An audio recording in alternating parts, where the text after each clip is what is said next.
So far, we've covered the 4 weeks of menstruation. The first phase is the menstruation phase. And this is when the period takes place. The week of the period, most women want to be alone. It's a great time for hibernation and self-reflection. The week after the period, the follicular phase. This is when the woman is recovering from her period. And though she might not be at full strength, this is where she is most powerful. They say that the best time to fast, if you're a woman, would be the week after your period. And why is this? This is because by fasting the week after her period, she is activating her estrogen by fasting. And we learn all this from a book that I like called Fast Like a Girl. We're going to go into this book some more. The best time to fast for a woman is right the last day or the next day after the period. Because when the period goes off, the woman is very low of estrogen. So the best time to fast for a woman is the exact last day. Not the last day, but the next day after the last day.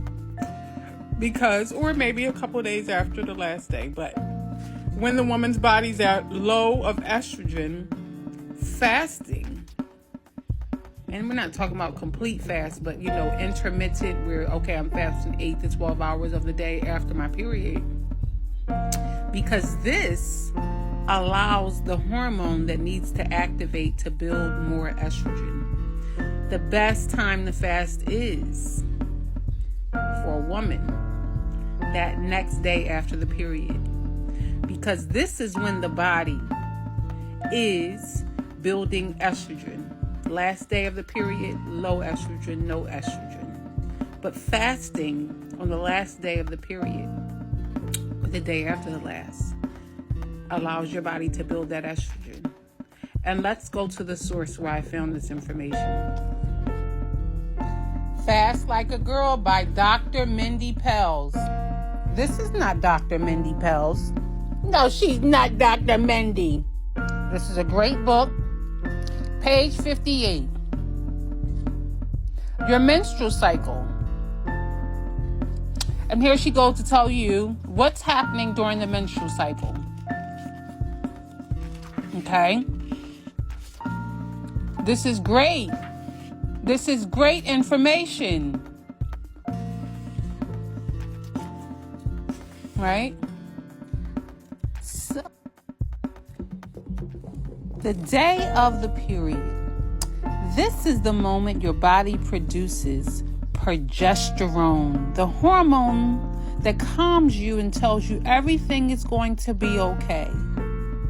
During this time of your cycle, you will often feel less aggressive, less irritable, and more like you want to sit on the couch and chill than go out and socialize. Progesterone's job is to prepare your uterine lining for a fertilized egg to implant post-ovulation, meaning after you ovulate. Depending on when you ovulate, your progesterone levels usually hit their peak 6 to 8 days after you ovulate. This means that if an egg released on day 14 of your cycle, your progesterone levels will be their highest around day 19, the day when you bleed. When you start building a fasting lifestyle, this last stage is the most important to be mindful of because progesterone is very influenced by cortisol. If estrogen thrives, when insulin is low. You hear that? This is why you fast on the last day of your period, because that's when the estrogen thrives, when the sugar is low. And progesterone thrives when cortisol is low. So there is a precursor steroid hormone called DHEA that you needed to make this progesterone. If during this phase of your monthly cycle, your cortisol spikes too much, you won't have enough DHEA to make progesterone. So this is why you have to keep your cortisol low. That thing that causes your stress is cortisol. This scenario is common and can lead to missed cycles, days of spotting, increased irritability, and trouble sleeping.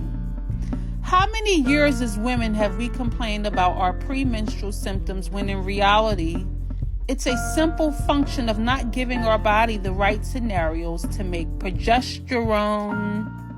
There are many situations in our life that raise cortisol and can cause progesterone to plummet. Of course, there are the unavoidable traumas that happen throughout our lives. And since the larger stressors tend to happen unexpectedly, we can only course correct and bring our cortisol levels down as we move through these moments. But then we have other mild stressors that happen on a more regular basis that we can prepare for and make sure don't cause a dip in our progesterone. These include good stressors like exercise and fasting. Both of these health habits cause mild temporary rises in cortisol that, although ultimately support your body to adapt and build itself stronger, it can cause your progesterone levels to fall.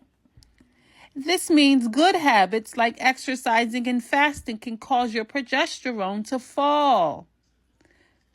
So she says, I encourage you to not fast the week before your period, as even minor healthy spikes of cortisol can tank your progesterone. This is especially important for perimenopausal women who still may have a cycle but also have age-appropriate declining progesterone levels. The other aspect of progesterone that you will want to be aware of as you build a fasting lifestyle is the influence glucose and insulin have over this miraculous calming hormone. Estrogen and progesterone, although both sex hormones, really require different behaviors from us. Estrogen doesn't seem as influenced by cortisol, but really suffers when glucose and insulin are high. Progesterone suffers when cortisol is high, but actually requires more glucose in your bloodstream to fully develop to the levels that are necessary for your period to start. If you fast during this time or restrict carbohydrates, you may not give progesterone the fuel it needs. So there you have it. You do not want to fast the week before your period.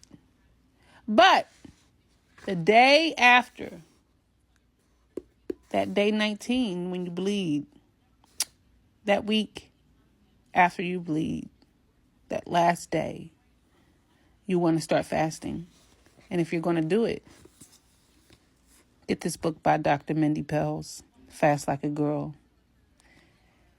Happy Women's Day! And thanks for watching. Follow Oracle Candles on TikTok and Instagram for more information like this. And here, later on, we're going to create a new diet for the new earth and the new woman. No.